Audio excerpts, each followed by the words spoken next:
Hola, ¿qué tal? Bienvenidos una semana más a Avanza, el programa que dedicamos a la innovación, a la creatividad, los emprendedores, el emprendimiento en la provincia de Cádiz.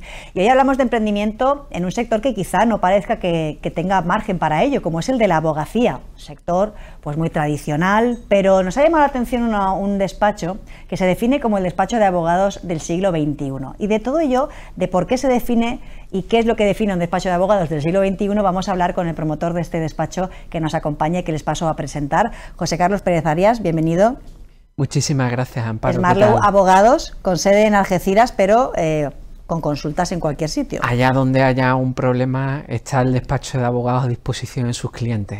Ahora hablaremos de por qué es o te defines como el despacho de abogados del siglo XXI, pero primero, una persona joven, ¿cómo empezó la idea de poner en marcha tu propio despacho? Quizá lo lógico hubiera sido pues empezar en el despacho de un abogado con más trayectoria o pues un despacho en el que tú no tuvieras que ser el líder, por así decirlo. ¿Cómo empezó la idea tuya de ser tu propio líder en tu despacho? Pues mira, Amparo, primero el despacho de abogados nació efectivamente en el mes de noviembre, se cumple un año en estos días precisamente. Felicidades. Muchísimas gracias, Amparo. Cumple el aniversario, es cierto, pero no es el fruto de un día, ni tampoco fue una idea que yo tuviera muy repentina, sino que fue un proceso. Yo, en primer lugar, al igual que otros compañeros, pues me desempeñé, realicé las pasantías de rigor, las prácticas oficiales y trabajé como abogado contratado en un despacho de abogados.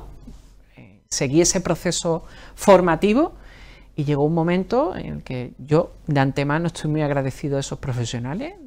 Todos los despachos de MV Abogado, Bufete Díaz y Asociados, otro despacho en el que estuve en Sotogrande. Yo estoy muy agradecido a todos esos despachos que confiaron en un servidor para trabajar o para formarme profesionalmente, porque sin ello difícilmente este paso no se hubiera dado. Pero sí es cierto que ya llegó un momento, sobre todo ya a raíz cuando la pandemia se fue estabilizando, por así decirlo, los datos, los números, que ya nacía esa curiosidad, ese gusanillo por emprender y sobre todo por darle un plus, un valor añadido a la profesión que buena falta le hace, ¿no? Y ahí nació, en esa confluencia de ideas surgió Smartlow. Porque de toda la promoción tuya de derecho o de tus conocidos abogados, ¿cuántos jóvenes como tú han dado ese paso de emprender en vez de irse a un despacho ya consolidado? Pues yo te voy a dar una estadística que es muy demoledora, pero sí es cierto que, bueno, en esos casos particulares hay muchas historias de valentía, ¿no? Incluso de personas que se lanzaron sin las pasantías y sin nada. Yo sí te voy a decir una estadística a tanto estimado de lo que yo manejaba, sobre un 10% de mis compañeros. Un 10% de tu entorno del entorno de los abogados de mi promoción está trabajando en la abogacía con su propio despacho, ya sea como socio director, como CEO, o una sociedad limitada profesional, o una empresa, o con el despacho como marca y nada más. Porque claro, cuando uno inicia un despacho de abogados propio, tiene por supuesto toda la ilusión pues de emprender algo propio, personal, pero también quizá de cara al cliente pues puede esperar un despacho o una persona con más trayectoria. ¿Cómo rompes esa barrera, ¿no? ¿Cómo generas la confianza? El producto principal que vende el despacho no es un conocimiento técnico de A igual a B, sino que es un proceso de confianza. A mí me gusta decir eso. Este despacho vende confianza y sobre todo soluciones innovadoras. Más allá de ese esquema de vámonos a los juzgados, presento la demanda, vamos a esperar los plazos que marca el juzgado, si tenemos suerte llegamos a un acuerdo y se acabó. No. Este despacho valora distintos escenarios, prioriza mucho la fase previa del asunto y el estudio de viabilidad y sobre todo darle al cliente ese nuevo enfoque. Es cierto que hay una dificultad en la profesión en España, que es muy particular de nuestro país, ¿no? Que haya unos 160.000 abogados ejercientes y 90.000 despachos de abogados, pues eso da para reflexionar. Pero sí es cierto que en ciertos ámbitos o sectores, un despacho boutique, un despacho de pocos profesionales, pero una atención inmediata, prevalece sobre esos grandes despachos, ¿no? Yo tengo un pensador de cabecera que es Richard Susskind, que dice que la abogacía va a cambiar más en 20 años que en los últimos 200. En ese proceso estamos conductivos. Porque, volviendo al inicio, el despacho o tu despacho de abogados del siglo XXI. Este es el lema que yo te he visto en redes sociales y en otros ámbitos. ¿Qué significa un despacho de abogados del siglo XXI? En primer lugar, el despacho tiene como espíritu tener una vocación de transmitir y comunicar, de estar en conexión con el entorno que le rodea, ya sea a través de redes sociales, de distintos perfiles en redes, el mundo de internet, distintos directorios, la página web que se está desarrollando también y está llevando un proceso por todas las funcionalidades que se le quieren introducir. Y también es un despacho de abogados del siglo XXI porque practicamos una filosofía que yo creo que es muy importante, la abogacía preventiva, ¿no? Más vale prevenir que curar, que dice el refranero. Hay que aplicarlo también a los problemas jurídicos y decirle en ocasiones al cliente que es preferible llevar a cabo un cierto acuerdo, una cierta solución, que tener que ir a las soluciones tradicionales. Eso siempre se ha dicho también, ¿no? Más vale un mal acuerdo, ¿no?, que un buen pleito. Sí, sí. Sigue siendo cierto. Una ley muy usada, pero que sí es verdad que hay que darle forma. Por los indicadores de la última década se habla de que la litigiosidad de este país a nivel judicial es muy alta, la tasa. Y también otro elemento, Amparo, si me permite, que nos identifica o que marca un poco la diferencia. Está ocurriendo también en otros despachos de otros compañeros, lo veo por las redes y por el mundillo, que es así. Este despacho también trata de responder a los problemas que tiene la gente. ¿Qué va a ocurrirle a un ciudadano medio dentro de 2 décadas, por ejemplo? ¿Cuáles van a ser sus principales inquietudes? El medio ambiente, el cambio climático. Esa realidad es incontestable. El ser humano también se va a tener que cuidar, va a tener que dar lugar a un punto de bienestar, de confort. Hablamos siempre de que estamos con mucha ansiedad, con agendas desbordantes. Salud, bienestar y deporte. Ahí está otro campo de trabajo. Y el ser humano también ha cambiado sus hábitos, las nuevas tecnologías.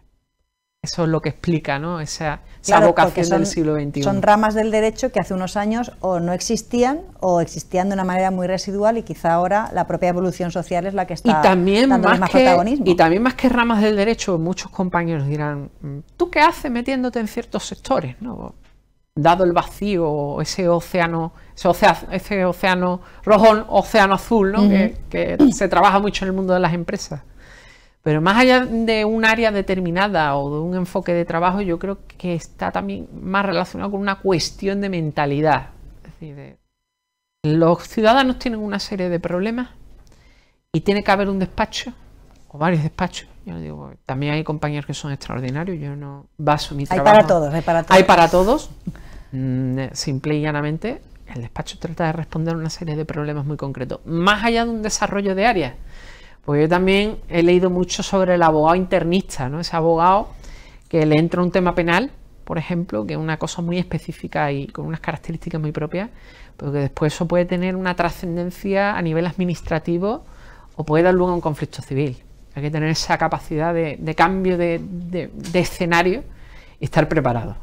¿Pero puede un abogado tener formación en todas las ramas del derecho? ¿O es mejor que se especialice en las que quiera, las que más le interesen, pero que pueda, casos que diga, mira, esto no es mi especialidad, se lo voy a derivar a un compañero que sí que es especialista en esto? Pues, Amparo, el ideal debe ser, lógicamente, pues hay múltiples áreas. Yo me fijé una vez en el directorio del Colegio de Abogados de Madrid, y si no había 80 áreas de trabajo... Por eso lo digo, porque eso es un trabajo grande. Que mucha abarca, poco aprieta, efectivamente. Hay que apostar por una parte por la especialización, si bien es cierto que también hay que tener un manejo básico de ciertas cuestiones, ¿no? Hay que saber de contrato, hay que tener nociones sobre cuestiones normativas tecnológicas, no solo ya porque no te dediques tú, sino es que te va a afectar a ti. El caso de la protección de datos, las empresas tienen que tener su propio protocolo, por ejemplo. Y tanto, vamos a hablar de esas áreas nuevas, por así decirlo, novedosas en el mundo del derecho. También hablaremos después de las que te puedas dedicar, que también son más clásicas, como el derecho penal, ¿no?, que eso es de toda la vida, lamentablemente, o el derecho administrativo, también la relación con la administración también es de toda la vida. Por ejemplo, el derecho del deporte puede resultar muy curioso para todos, por lo menos a mí me genera mucha curiosidad. ¿En qué ámbitos se puede haber casos relacionados con el mundo del deporte? Porque pues bueno, todo puede asociar a temas laborales, de los jugadores de fútbol quieren cobrar más o las jugadoras pues piensan que cobran menos, no sé, pero es un más ámbito laboral que del deporte estrictamente hablando. Pues fíjate, el derecho del deporte debe ser configurado como un área transversal, hay que verlo con múltiples ojos y múltiples puntos de vista. En los últimos años tú hablabas de derecho del deporte y a los propios precursores, y lo digo porque yo he hablado con muchos de ellos, tenían extrañeza, ¿no? Es decir, ¿esto qué es? Pero sí es verdad que después esto ha tenido distintos desarrollos. no solo con la relación laboral del deportista, que es muy especial, se reduce una serie de años en el deporte profesional en los que trabaja a pleno rendimiento y después se tiene que retirar. Y fíjate en la retirada, ahí entra en juego el derecho a la seguridad social.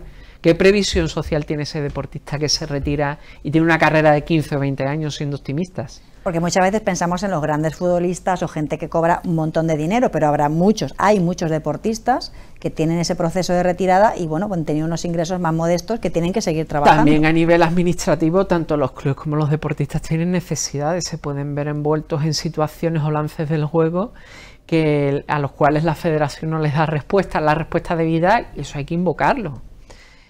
También, asimismo, la fiscalidad es muy importante. La fiscalidad del deportista pues también es muy especial. Si la actividad laboral ya tiene esas características tan peculiares, eso se traduce después en la fiscalidad.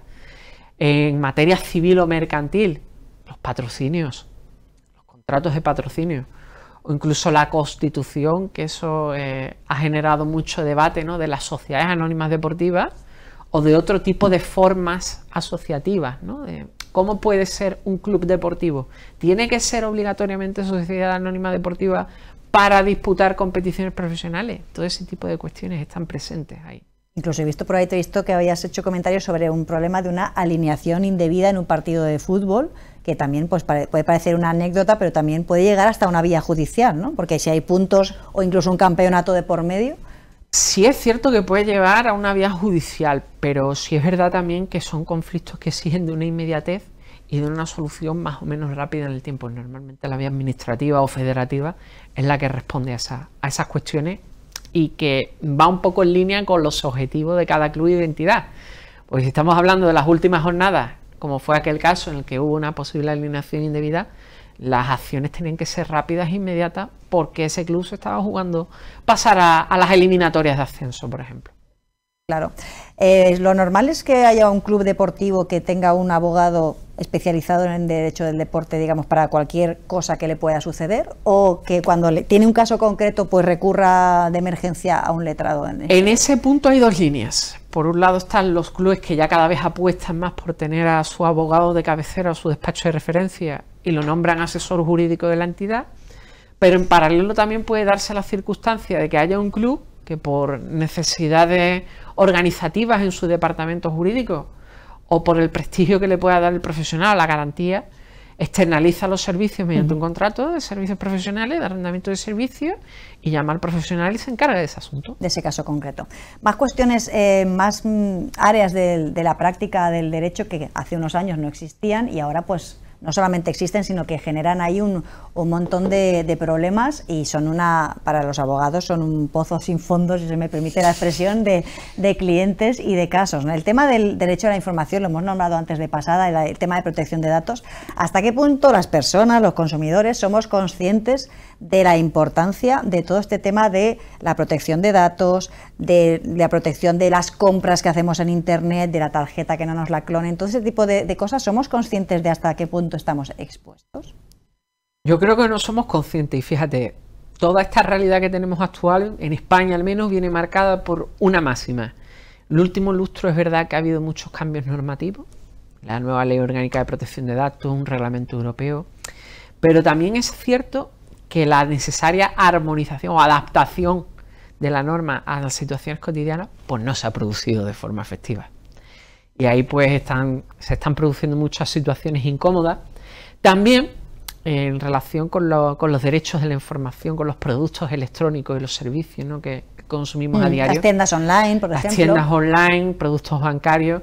Es una obviedad, yo digo, eso es indiscutible, que en el día a día no somos conscientes de que por ahí hay un foco de irregularidades, de hechos delictivos aplastantes y que no estamos lo debidamente protegidos. Eso también hay que decirlo. No practicamos esa prevención que pregonamos mucho de boca, pero no la llevamos a cabo en la realidad. Claro, pero por ejemplo, algunos casos que pasan siempre, lamentablemente, ¿no? Cuando llega el verano y uno alquila un apartamento y se ve en el periódico, pues estafado en un apartamento que en realidad no existía, ¿no? Llega una persona, coge 4 fotos de otro apartamento, se inventa un perfil y, bueno, el que lo quiera alquilar, pues le da el dinero, le hace la transferencia y aquí desapareció. Este tipo de delitos será muy difícil de encontrar al culpable, ¿no? Porque ya en el mundo de Internet vete tú a buscarlo. La dificultad más bien en ese punto es de medios de las personas que investigan y también de prevención, ¿no? Decimos, si yo tengo una página, pues yo procurar que esa página tenga una fiabilidad, leerme los comentarios previos, ver que sea verdad, guardar la documentación que se vaya generando. No pensar que un chollo, ¿no? Que también muchas veces nos dejamos llevar por los chollos y luego el chollo es el problema. O las comunicaciones que te digan, esto en 5 minutos te lo arrendamos y es gratis y aquí no hay problema y esto te lo firmamos y tú sin la debida seguridad, pues bueno, lanzado por la necesidad, pues tú vas y firmas, ¿no? Ese tipo de cosas hay que verlas muy bien. Y lo decías en ese caso concreto porque también es muy peculiar y la gente no lo sabe, que los alquileres turísticos tienen su propia regulación. Que no vale cualquier establecimiento, es que te lo puede estar arrendando a alguien que no cumple con la normativa. Claro, pero eso también se puso en marcha este registro, ¿no? Que bueno, pues también funciona como funciona. En las plataformas supuestamente tienen que... Era lo que yo te decía antes, Amparo, que hay un problema de medios, problema de recursos. La policía pues investiga con los medios que tiene, con los recursos electrónicos que tiene a su alcance y también la cantidad de denuncias que reciben por estos asuntos pues los puede también saturar un poco. Hay una conjunción de asuntos, de factores que llevan a que esta situación esté un poco así. Pero bueno, siempre pues si se tienen las pruebas y si se va con la prueba por delante, todo será mucho más fácil. Se puede arreglar dentro de lo posible. Otra área de práctica que es muy antipática, hay que decirlo, es la del derecho administrativo. Yo a esto doy un mérito enorme a los abogados que tienen que lidiar con contratos con la administración, con este tipo de certificados, con papeleos. Esto es un rollo, ¿no? José Carlos. Gracias a Dios que existen los abogados y que nos quitan a los demás ese follón. Es un rollo, pero para eso estamos, ¿no? Para eso está el despacho. ¿Cuáles son los asuntos dentro del derecho administrativo? ¿Cuáles son los asuntos típicos? Pues mira, propio de la zona de la provincia de Cádiz, que se da muchísimo en el despacho y en la proporción cuando se hace el análisis, ¿no? Ahora en estos días que hemos hecho balance del primer año de hecho urbanístico, da muchísimo juego. Da muchísimo juego por la situación geográfica de la provincia, las características de cada municipio. Ciertamente hay situaciones muy variopintas. Después es verdad que a nivel normativo, ¿no? De cuestiones de medio ambiente también se dan cositas, ¿no? De ese establecimiento que da más ruidos de los debidos, ese lugar que no cumple con la normativa de residuos, se da mucho ese tipo de situaciones, ¿no? De empresas que no están con la debida regulación. También me he caído en la calle. ¿Ahora qué pasa? ¿Quién es la culpable? Responsabilidad patrimonial, ¿no? Esos expedientes de responsabilidad patrimonial de las administraciones públicas. ¿Le cuesta mucho a la administración pagar ese tipo de compensaciones? A lo que le cuesta más trabajo a la administración es a dar cumplida información y respuesta, creo yo, más que lo que es el compromiso de pago. Es verdad que en ese punto incide mucho el promedio de pago a los proveedores, por ejemplo, que es un factor que se tiene muy en cuenta. No es lo mismo un ayuntamiento que otro por la deuda que tiene, y eso también se tiene muy en cuenta, ¿no? Ahora que no quiero como estamos terminando, no quiero que se me olvide algo que me has dicho esta mañana y que me llama mucho la atención, que era un delito muy específico, digamos, de Algeciras, que incluso se le ha puesto ese nombre. Pero no me acuerdo qué era. Mira, pues es una estafa que se ha dado en los últimos días. Pues a alguien también le puede ayudar. Que es la estafa Algeciras Wi-Fi, ¿no? O sea, Algeciras Wi-Fi. Ha habido muchos usuarios, ¿no? de la ciudad, ¿no? Que a raíz de puede ser por una operación, por un protocolo de internet, que hayan capado la red de internet, pues han encontrado en su cuenta, su depósito, Algeciras Wi-Fi, ¿no? Y todos daban la casualidad de que tenían el mismo importe, ¿no? Fíjate la paradoja. O sea, era una factura falsa, por así decirlo. Una factura falsa de un supuesto establecimiento comercial determinado, que no es ese establecimiento, y para más INRI, la hora de la operación pues no encaja con la actividad de las personas. ¿Y eso cómo lo puede reclamar? ¿Es mucha cuantía? Es una cuantía muy simbólica, no lo digo por temas de pero bueno, protección. Que no es tampoco 6 o 7 mil euros. No es 6 o 7 mil euros, pero sí es verdad que es muy curioso que se están dando estas situaciones de delitos informáticos Y ya no es eso de que a una persona se lo hayan hecho, es que se lo han hecho a otra persona, a otra. Y la responsabilidad que se puede derivar por esos hechos, ¿no? Y el peso que le puede conllevar, ya sea a una sociedad que lo haya hecho, a una persona concreta, y por eso es muy importante en ese tipo de delitos mucha prevención, mucha cultura de la prevención. Yo me centro mucho en las empresas que manejan grandes cuentas de datos, que tengan mucho cuidado con las operaciones que hacen, con el uso que le dan a los datos, y también en paralelo a los ciudadanos, pues que se asesoren bien, que busquen esa protección también cuando hayan sufrido estos hechos, con todo el dolor, con todo el pesar. Yo lo digo mucho en petit comité, a mí no me gustaría intervenir en estos asuntos, pero si tienes que hacerlo, pues llevarlo a cabo con la máxima profesionalidad. Y ya por último, José Carlos, consultas online. Las personas cuando van a un abogado, nos hemos acostumbrado ya también a consultar al abogado online, como tantas otras cosas que hemos aprendido después de la pandemia, ¿o todavía le gusta a la gente ese contacto personal para también generar la confianza de la que hablábamos al principio? Pues fíjate, en los últimos años, a raíz de la pandemia, es verdad que la abogacía ha experimentado una digitalización brutal. Están haciendo cosas que eran impensables en febrero de 2020, ¿no? Que ya estaban los rumores de esa pandemia que venía del coronavirus, ¿no? La abogacía ha cambiado mucho.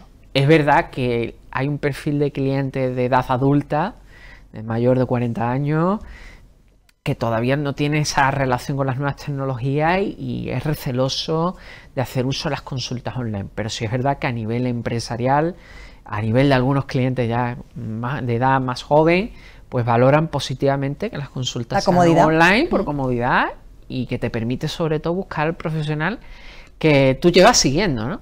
Yo quiero que me atienda un doctor especialista en estomatología, que me atienda ese doctor, ¿no? Ya va con esa categoría, ¿no? Un abogado especialista en nuevas tecnologías, pues va en busca de ese abogado, ¿no? Claro. Facilita ese trabajo al cliente y el abogado pues le da mayor facilidad para ofrecer soluciones y llevar adelante pues todas las cuestiones del despacho, tanto organizativas como de trabajo. José Carlos Pérez Arias, Smartlaw Abogados, felicidades por este primer aniversario, que sean muchos más. Muchísimas gracias. Muchísimas gracias por habernos acompañado y mucha suerte. Las gracias a ti y al programa por contar con el despacho. Nosotros continuamos a vuelta de pausa con un tema totalmente diferente.